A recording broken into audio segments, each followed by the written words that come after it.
Halo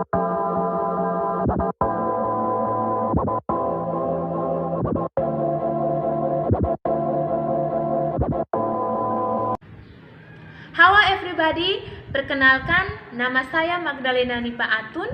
Saya dari program studi PGSD, Fakultas Keguruan dan Ilmu Pendidikan, Universitas Flores, semester 4.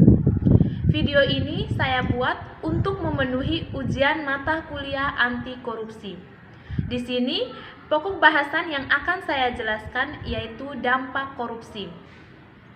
Adapun beberapa subpokok bahasan yaitu yang pertama dampak korupsi, yang kedua dampak sosial dan kemiskinan masyarakat, yang ketiga dampak birokrasi pemerintahan, yang keempat dampak terhadap politik dan demokrasi, yang kelima dampak terhadap penegakan hukum, yang keenam dampak terhadap pertahanan dan keamanan, dan yang terakhir dampak kerusakan lingkungan. Berbagai dampak masif korupsi yang merongrong berbagai aspek kehidupan berbangsa dan bernegara akan diuraikan di bawah ini. Yang pertama, dampak ekonomi.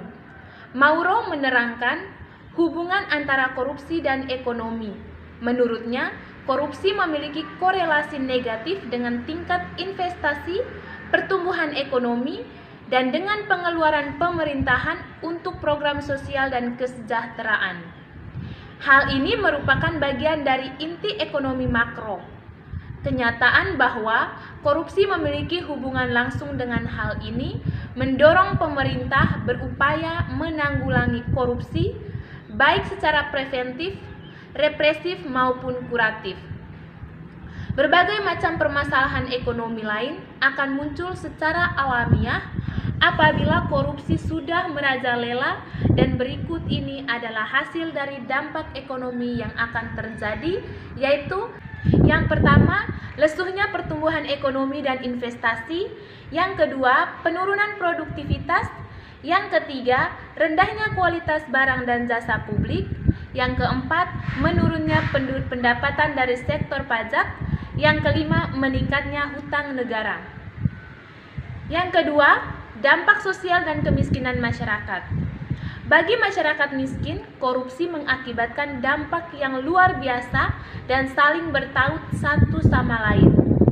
Pertama, dampak langsung yang dirasakan oleh orang miskin, yakni semakin mahalnya jasa berbagai pelayanan publik, rendahnya kualitas pelayanan, dan pembatasan akses terhadap berbagai pelayanan vital seperti air, kesehatan, dan pendidikan.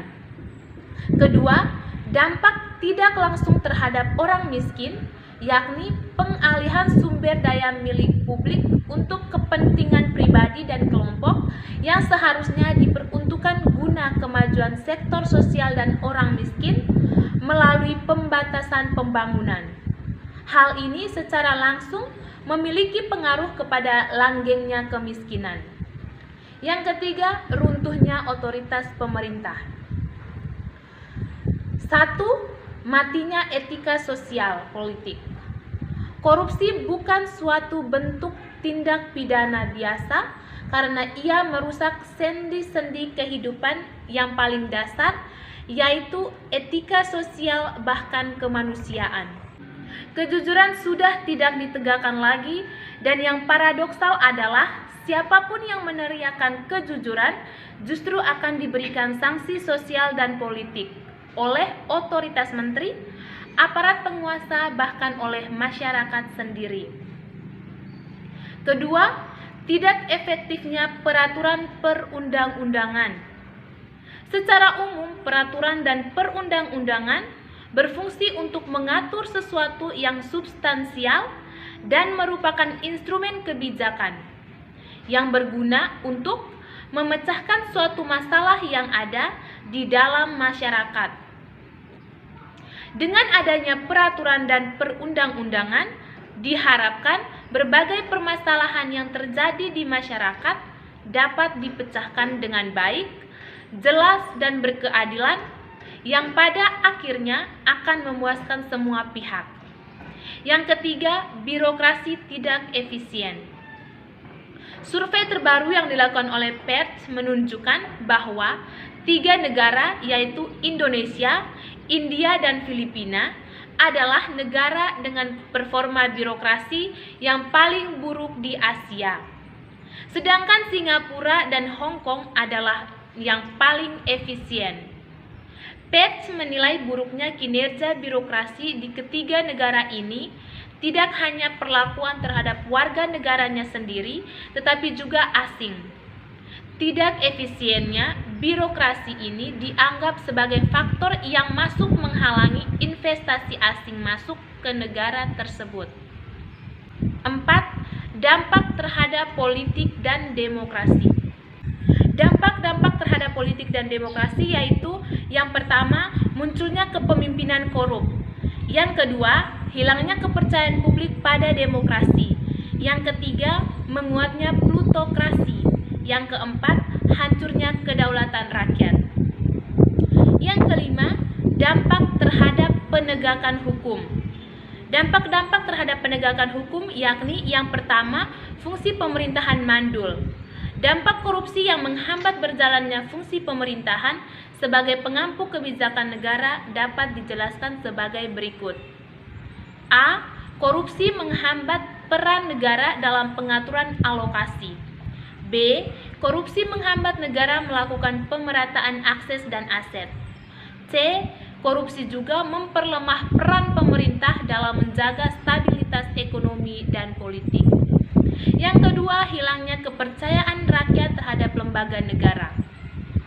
Korupsi yang terjadi pada lembaga-lembaga negara seperti yang terjadi di Indonesia dan marak diberitakan di berbagai media massa mengakibatkan kepercayaan masyarakat terhadap lembaga tersebut hilang. Berikut ini lembaga-lembaga negara yang paling korup menurut Barometer Korupsi Global pada tahun 2009. A. Legislatif atau Dewan Perwakilan Rakyat. B. Partai politik. C. Kepolisian RI. D. Lembaga Peradilan Mahkamah Agung dan Kejaksaan Agung. 6. Dampak terhadap pertahanan dan keamanan. Dampak-dampak terhadap pertahanan dan keamanan yang pertama, kerawanan Hamkamnas akibat lemahnya alutsista dan SDM. Yang kedua, lemahnya garis batas negara. Yang ketiga, menguatnya sisi kekerasan dalam masyarakat. Yang ketujuh, dampak kerusakan lingkungan. Dampak-dampak kerusakan lingkungan yang pertama, menurunnya kualitas lingkungan. Kerusakan lingkungan hidup ini dipicu oleh berbagai sebab, seperti kepentingan ekonomi, di mana hasil hutan yang ada dieksploitasi besar-besaran untuk mendapat keuntungan. Eksploitasi ini dianggap paling mudah dan murah untuk mendapatkan keuntungan, namun di sisi lain, eksploitasi yang dilakukan tidak dibarengi dengan upaya penanaman kembali atau yang biasa disebut dengan reboisasi yang baik dan terencana, sehingga hasil eksploitasi hutan ini meninggalkan kerusakan yang parah bagi lingkungannya. Yang kedua, menurunnya kualitas hidup. Lingkungan hidup yang telah rusak bukan saja akan menurunkan kualitas lingkungan itu sendiri, namun lebih jauh akan berdampak terhadap menurunnya kualitas hidup manusia yang ada di dalamnya, serta kualitas hidup global. Kerusakan hutan hujan tropis yang akut akan mengurangi persediaan oksigen bukan hanya untuk wilayah tersebut, namun juga oksigen untuk bumi secara keseluruhan. Artinya, dengan kerusakan hutan hujan tropis, kita akan membuat kualitas udara yang kita hirup menjadi berkurang. Sementara itu, asap hasil pembakaran kendaraan bermotor dan industri terus diproduksi dalam jumlah massal, di mana oksigen yang dihasilkan oleh hutan tidak cukup untuk menggantikan kerusakan yang terjadi. Berkurangnya kualitas udara tentunya juga akan berakibat pada menurunnya kualitas kesehatan manusia yang menghirupnya. Baik, sekian penjelasan dari saya. Semoga materi yang telah saya jelaskan dapat berguna demi menambah wawasan sahabat-sahabat semua.